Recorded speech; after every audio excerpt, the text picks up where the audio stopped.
Sight word activities. Sight words give your reading and writing a real power boost.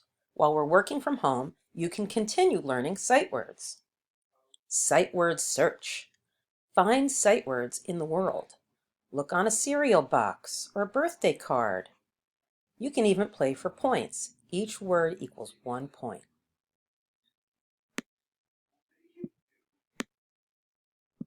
Rainbow writing. Oh, that's an old favorite.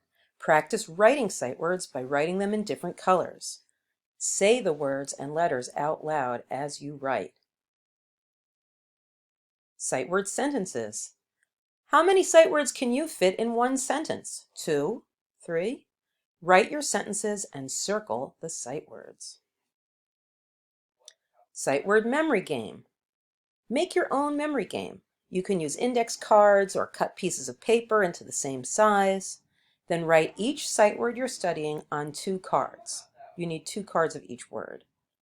Place the cards face down and mix them up. Then place them down in rows.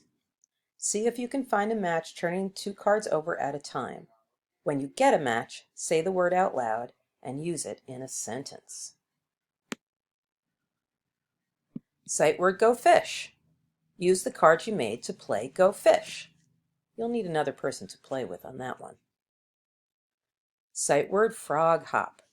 Write sight words on paper plates or pieces of paper or index cards and spread them out on the floor. Jump from lily pad to lily pad, meaning the pieces of paper, saying each word as you land on them. All right, this one is pretty silly, but it's still fun. Bag it. Ask your grown-up to put some shaving cream in a Ziploc bag and seal it. Don't fill the bag, just enough to make a layer when the bag is flat. Then use your finger to write each sight word on the bag. And again, you want to say the letters out loud and definitely say the word out loud. That's it for now.